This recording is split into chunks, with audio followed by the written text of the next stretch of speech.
बिस्मिल्लाहिर्रहमानिर्रहीम। अस्सलाम वालेकुम स्टूडेंट्स। हमने अपने पहले लेक्चर में स्ट्रक्चर ऑफ एटम की इंट्रोडक्शन पढ़ा था और उसमें हमने पढ़ा कि एटम का नाम डेमोक्रिटस ने दिया, उसके बाद जॉन डाल्टन ने थ्योरी दी थी और उसके बाद बहुत सारे साइंटिस्ट ने सब एटॉमिक पार्टिकल्स डिस्कवर किए थे। उनमें से एक जो है वो इलेक्ट्रॉन भी डिस्कवर हुआ था। अब उस हवाले से हम बात करते हैं। आज का हमारा टॉपिक है cathode rays and discovery of electrons. सबसे पहले देखते हैं कैथोड रेज क्या हैं और ये कैसे डिस्कवर हुई।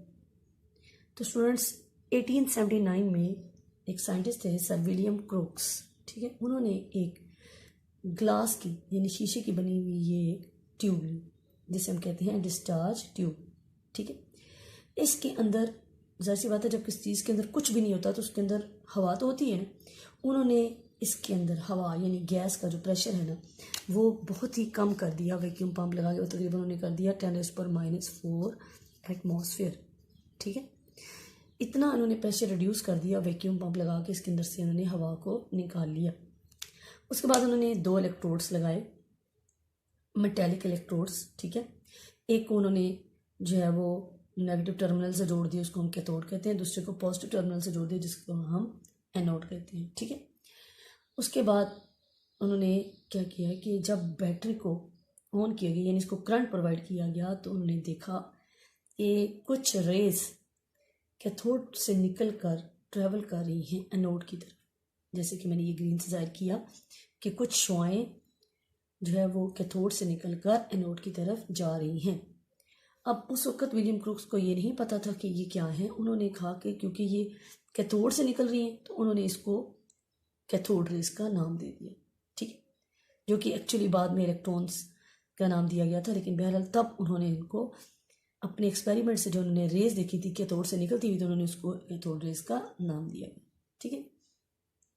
फिर उन्होंने यहीं तक ही नहीं किया बल्कि इसकी प्रॉपर्टीज भी डिस्कस की और प्रॉपर्टीज डिस्कस करने में और भी बहुत सारे साइंटिस्ट थे।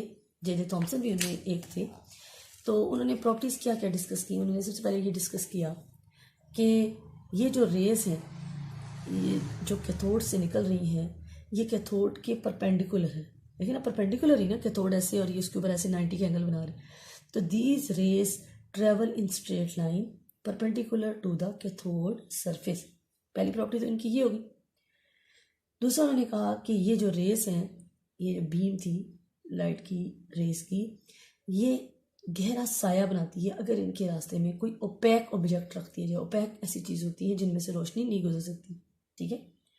सपोज आप कुछ भी रख सकते हैं, जैसे फॉर एग्जांपल ये मैंने रखा, ये देखें इसका साया बन रहा है। आप कोई भी चीज़ अगर आपके कमरे में एक लाइट जल रही है, बल्ब ऑन है, तो आप उसके आगे भी कोई हाथ या कुछ चीज़ या पेपर या गत्ता रखेंगे तो उसका दूसरी तरफ लाजमी बात है शेडो बनेगा। तो इट मीन्स इसी तरह से यहाँ पर उन्होंने कहा कि ये रेज जो हैं ये शेडो क्रिएट करती हैं अगर कोई ओपैक ऑब्जेक्ट इनके रास्ते में इनके पाथ में रख दिया जाए, ठीक हो गया। तीसरी प्रॉपर्टी उन्होंने डिस्कस की कि वैसे तो ये कैथोड रेस नेगेटिव से पॉजिटिव की तरफ जा रही हैं, मुझे नज़र आ रहे हैं यहाँ पर भी देखें एनोड से कैथोड। तो हमें पता है कि ये ऑब्वियसली नेगेटिवली चार्ज होंगी तभी ये पॉजिटिव वाले की तरफ जा रही है, क्योंकि नेगेटिव और पॉजिटिव अट्रैक्ट करते हैं ना। लेकिन इसके अलावा भी अगर हम रास्ते में इनको मतलब नेगेटिव है ना तो पॉजिटिव इलेक्ट्रिक फील्ड मतलब प्लेट कुछ भी लगा दें, जैसे हम यहाँ पर एक पॉजिटिव इलेक्ट्रिक प्लेट लगा दें, ठीक है, तो ये सारी की सारी रेज बजाय यूं जाने के इस तरफ मुड़ जाएंगी। इनका रास्ता डायरेक्शन यूं हो जाएगा ऊपर की तरफ, ठीक, जिधर हमने पॉजिटिव प्लेट लगाई। फिर तो कंफर्म हो गया कि ये नेगेटिव चार्ज है, तभी तो ये रास्ते में पॉजिटिव की तरफ मुड़ गई, ठीक है। तो इस तरह से उन्होंने कहा कि they deflected toward the positive plate in an electric field में, तो this shows they are negatively charge, बल्कि this confirm they are negatively charge. So तो पहले ही हो रहा था, ठीक है। उसके बाद उन्होंने अगला पॉइंट क्या किया कि ये रेस क्या करती हैं कि अगर कोई बॉडी के ऊपर ये रेस पड़े, किसी बॉडी के ऊपर मतलब किसी भी ऑब्जेक्ट के ऊपर, तो ये उसका टेम्परेचर बढ़ा देती है। ये भी ऑब्जर्वेशन आप कर चुके हैं। अगर आप बल्ब के सामने जलते हुए ऑन बल्ब के सामने अपना हाथ थोड़ी देर रख के बैठ जाएं तो आपके हाथ पर गर्मी महसूस होगी। इट मीन्स कि जो भी रोशनी वहाँ से निकली है जिस शक्ल में भी, उसने आपके हाथ का टेम्परेचर बढ़ा दिया। ऐसे ही इनमें इन रेस के आगे इनके सामने कोई अगर बॉडी रखी जाए तो उसका टेम्परेचर भी इंक्रीज हो जाता है, ठीक है। The rays a temperature of the body on which they fall. ठीक है, ये हो गए 4 पॉइंट। 5वां पॉइंट है, इसके बाद जे थॉमसन ने भी इसको स्टडी किया, तो जे थॉमसन ने इन पार्टिकल्स की E/m रेशो भी स्टडी की। E/m रेशो का मतलब क्या होता है? E मतलब चार्ज और M/m मतलब मैस। मतलब उन्होंने इसका अलग से मैस तो नहीं, लेकिन चार्ज और मैस की रेशो को स्टडी किया था, और ये स्टडी किया था जे थॉमसन। उसके बाद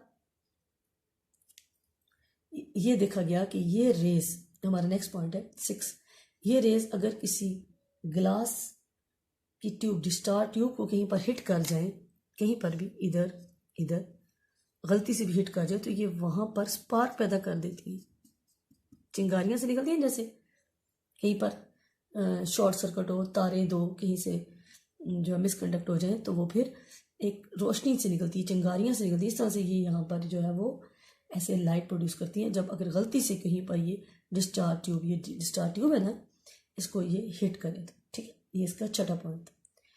7वां पॉइंट इसका ये है कि ये देखा गया था कि चाहे हम कोई भी गैस इस डिस्चार्ज ट्यूब के अंदर भर दें, same type of raise produce होती है, यानी नो मैटर कि हम डिफरेंट गैसेस भर रहे हैं। उन्होंने जे थॉमसन ने ये एक्सपेरिमेंट डिफरेंट गैसेस के साथ किया, और उन्होंने देखा कि इससे कोई फ़र्क नहीं पड़ता कि आप जो सी मर्जी गैस इसके अंदर रखें, इलेक्ट्रॉन्स इसी तरह से प्रोड्यूस होंगे और उसकी सारी प्रॉपर्टीज़ इसी तरह से होंगी।